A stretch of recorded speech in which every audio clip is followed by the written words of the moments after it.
India का एक vision रहा है कि हमें अपनी एनर्जी सेक्टर को नेट ज़ीरो ट्रांजिशन तक लेके जाना है।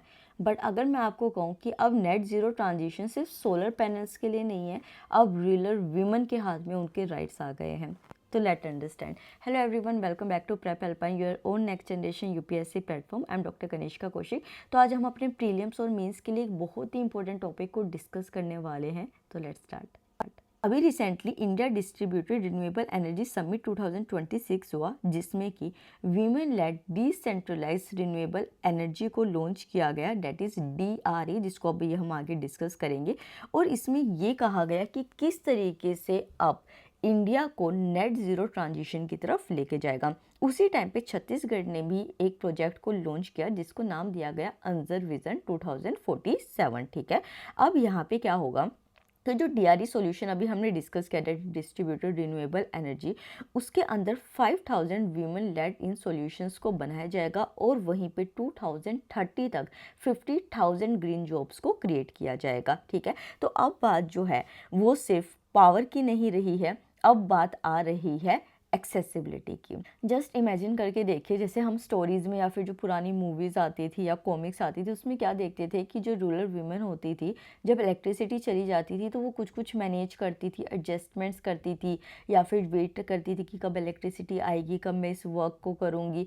तो आप जस्ट इमेजिन करके देखो कि एक ऐसी फीमेल जो ऐसे वेट कर रही थी, एडजस्टमेंट्स कर रही थी, अब वही उस पावर को डेवलप कर रही है। तो ये कितना डिफरेंट सिनेरियो होगा। वीमेन यहाँ पे डिज़ाइन कर रही है, ओन कर रही है, ऑपरेट कर रही है सोलर पंप्स को, मिनी ग्रिड्स को, सोलर ड्रायर्स को। तो यहाँ पे बात आती है women led decentralize renewable energy की। तो जहाँ अभी तक रूरल वुमेन एक पैसिव कंज्यूमर रहती थी, अब वो अपने सेल्फ हेल्प ग्रुप्स के साथ मैनेज कर पाएंगी क्लीन एनर्जी सिस्टम को। बट यहाँ पे एक छोटा सा इशू है। अगर हम ग्लोबल लेवल पे देखें तो 32% women workforce renewable energy sector में है या फिर एनर्जी सेक्टर में है। वहीं पे अगर हम इंडिया की बात करें तो सिर्फ 11% वीमेन वर्कफोर्स ही एनर्जी सेक्टर में एम्प्लॉयड है। तो ये मॉडल सिर्फ विलेजेस में पावर नहीं प्रोवाइड कर रहा है, ये सिस्टम में वीमेन वर्क फोर्स को भी लेकर आ रहा है। अच्छा, ये मॉडल इतना अर्जेंट क्यों है? जस्ट एक सिंपल सी बात समझो कि ग्रिड कनेक्टिविटी अब पूरी इंडिया में फैल चुकी है, बट छत्तीसगढ़ का कोई ऐसा फॉरेस्टेड विलेज जहाँ पे एकदम से ग्रिड कनेक्टिविटी फेल हो जाती है, तो उस टाइम क्या, और किसी हॉस्पिटल में मेडिसिन को रेफ्रिजरेट करना ज़रूरी है किसी पेशेंट के लिए, तो उस टाइम ये जो मिनी ग्रिड्स हैं या फिर ये जो सोलर पंप्स हैं, ये काम आएंगे, जो उन मेडिसिन को रेफ्रिजरेट करने में और पेशेंट की लाइफ को सेव करने में हेल्प करेंगे। और उसी के साथ अगर हम बात करें कि किस तरीके से मैन्युअली या फिर जो हेल्थ इम्पैक्ट्स होते हैं, अगर हम एक सिंपल वीमेन की बात करें छत्तीसगढ़ की किसी जगह पे, तो वो डे का 3 to 4 आवर्स स्पेंड करते हैं फ्यूल वुड को कलेक्ट करने में। और बाद में अगर हम इसका डाटा देखते हैं तो इंडोर एयर पोल्यूशन की वजह से annually 2 lakh pre mature death होती है, और उसमें स्पेशली वीमेन होती है। ठीक है, और वहीं पे एक हम देखते हैं कि ओडिशा का एग्जाम्पल, जहाँ पे सिल्क रीलिंग मशीन आने के बाद जो मैनुअल थाई रीलिंग हुआ करता था फीमेल्स के थ्रू, उसको रिप्लेस किया गया, जिसकी वजह से फिजिकल लेबर को सेव किया गया। अच्छा, सिर्फ इतना ही नहीं है कि लेबर सेव हो रहा है या एक्सेसिबिलिटी मिल रही है। अगर डाटा को देखा जाए तो उसमें ये कहा गया कि DRE सॉल्यूशंस के अंदर जो वीमेन वर्क कर रहे हैं उसमें से 90% वीमेन का इनकम राइज देखा गया है। जो पहले वो कमाती थी उससे 1/3 राइज हुआ है। उसी के साथ अगर हम देखते हैं एक स्पेसिफिक डाटा, तो सोलर सिल्क रीलिंग ने इंक्रीज की है इनकम फ्रॉम 21,500 टू 26,000। ठीक है, अब यहाँ पे बात आती है अफोर्डेबिलिटी की, रिलायबल एनर्जी की, जो रूरल एंटरप्राइज को कॉम्पिटिटिव बनाता है, जिसके लिए एक टर्म लाया गया है, डेट इज़ प्योर। और प्योर का मतलब क्या है? Productive use of renewable energy.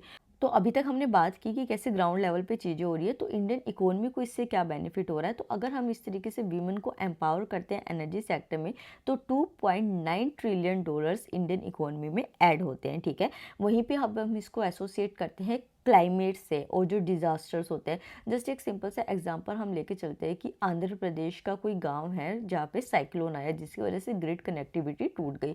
तो उस टाइम पे जो वहाँ पे सेल्फ हेल्प ग्रुप वीमेन होंगी, वो सोलर पैनल्स को यूज़ करके इमरजेंसी लाइट्स प्रोवाइड कर सकती हैं। और एक छोटा सा एग्जांपल और देके चलते हैं, जैसे कि इंडिया के अंदर पैट्रियार्की सिस्टम है, जहाँ पे गर्ल्स को और जो वीमेन होती है उनको शाम के बाद घर से बाहर नहीं निकलने दिया जाता है। पर जब वो सोलर स्ट्रीट लाइट्स को ऑपरेट करने के लिए जाएंगी तो वहाँ पे वो इवनिंग कम्युनिटी मीटिंग्स में भी पार्टिसिपेट कर पाएंगी, जो उनको एक अनदर सेंस ऑफ फ्रीडम देगा। पर यहाँ पे कुछ चैलेंजेस भी हैं, जैसे सोलर रेफ्रिजरेटर्स होते हैं या फिर जो और चीज़ें होती हैं, उनके लिए जो टेक्नोलॉजीज़ होती है उसके लिए फ़ंड्स का होना बहुत ज़रूरी है, और हमारे पास उतना ग्रीन क्रेडिट नहीं है इन फंड्स के लिए, ठीक है। उसी के साथ क्या है कि जो ट्रेन्ड वीमेन है उनकी शॉर्टेज है, जिनको हम ऊर्जा सखी कहते हैं, जिसकी वजह से कोई भी जो प्रोजेक्ट होता है वो कई कई मंथ्स के लिए डिफंक्शन स्टेट में रहता है। उसी के साथ अगर हम बात करें, अभी हमने पैट्रियार्की को डिस्कस किया, तो पैट्रियार्की स्टिल लिमिट करती है कि जो फीमेल है उनके पास एसेट ओनरशिप ना जाए। अगर हम एक डाटा देखें तो उसमें हम देखेंगे कि वीमेन के पास इंडिया में सिर्फ 13.9% ही लैंड राइट्स है, जिससे कि लोन एक्सेस उनके लिए डिफ़िकल्ट हो जाता है। और वहीं पे कुछ रूरल एंटरप्रेन्योर्स को तो प्रॉफिट मेकिंग या फिर जो सब्सिडीज़ है उनके बारे में पता ही नहीं होता है, ठीक है। तो यहाँ पे सॉल्यूशन जो है वो सिर्फ पैनल्स इंस्टॉल करने का नहीं है, ये ओनरशिप राइट्स को भी शिफ्ट करने का है, ठीक है। इसी वजह से कुछ इनिशिएटिव्स इंडिया में लिए गए, जैसे कि पीएम सूर्य ग्रह, जिसको हम सोलर विलेजेस के नाम से भी जानते हैं, जिसमें कि community and women led management को लाया जाता है। उसी के साथ अभी हमने बजट में भी लखपति दीदी को कई बार डिस्कस किया, तो किस तरीके से डीआरए को एसएचजी बिजनेस के साथ इंटीग्रेट किया जाएगा। वहीं पे अभी हमने जो स्टार्टिंग में छत्तीसगढ़ का अंजर विजन 2047 डिस्कस किया, जिसमें कि ग्रीन जॉब्स क्रिएट की जाएंगी विमेन के लिए।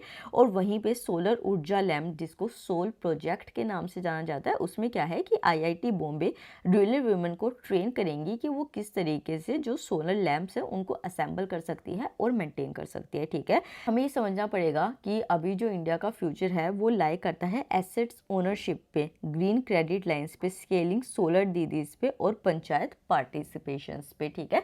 तो आई होप आपको ये टॉपिक बहुत अच्छे से समझ आएगा, आपके प्रीलिम्स और मेंस दोनों के लिए बहुत इंपॉर्टेंट है। अगर आप ऐसी और वीडियोस देखना चाहते हैं तो सब्सक्राइब टू प्रेप हेल्पलाइन, आप हमारे टेलीग्राम चैनल को भी जाके ज्वाइन कर सकते हैं, जहाँ पे आपको free PDF, study content, current affairs, quizzes, answer writings daily basis पे मिलेगा।